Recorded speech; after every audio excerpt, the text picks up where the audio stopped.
Hi, my name is Niels, and I'd like to introduce you to a paper called Implementing Open Dialogue Approaches, a Scoping Review.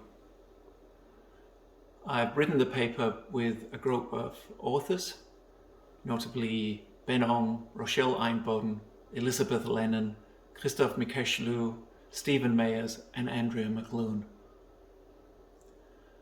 We focus on open dialogue approaches that are characterized by an effort to create seamlessly integrated healthcare service delivery and having a particular emphasis on delivering dialogical psychotherapies during network meetings.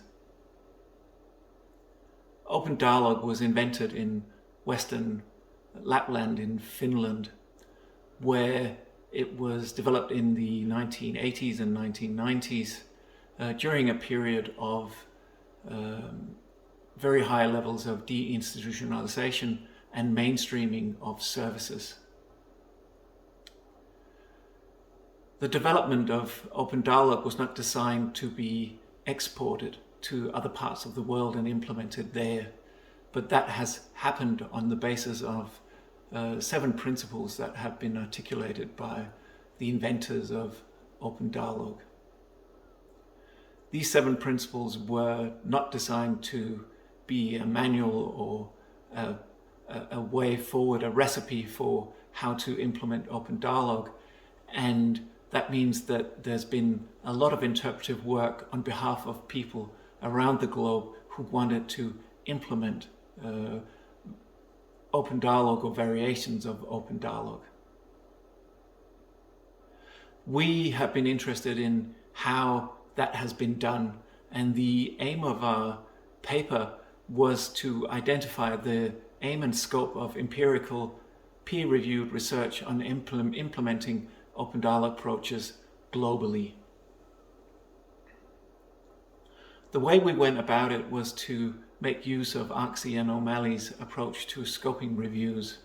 And the exciting thing about their approach is that they've got a step in their systematic reviewing process where they ask for a consultation exercise where stakeholders are invited to comment on the findings and the research before the research is completed, as a way to validate the findings, as a way to inspire the researchers, and as a way to make it more relevant to the audience of the paper when it's finalized.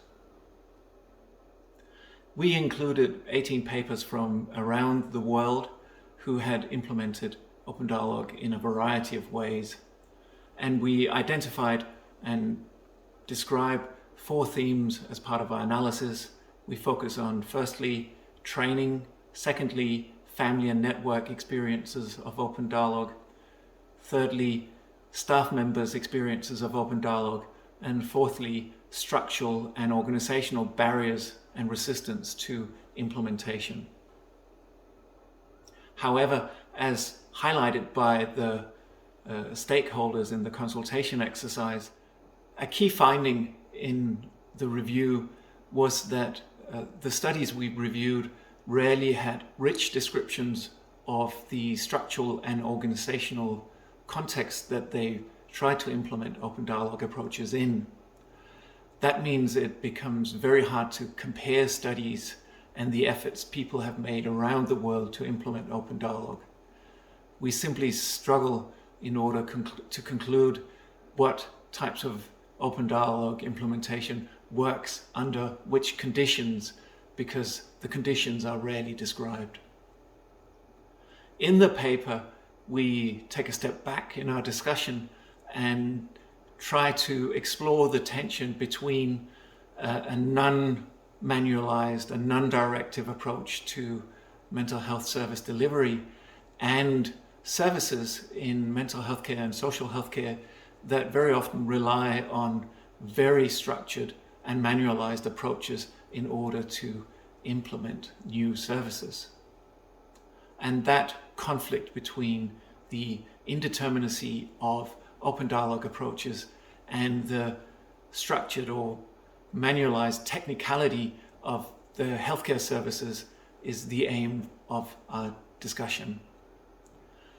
So future research in this area would need to include richer descriptions of the context in which the different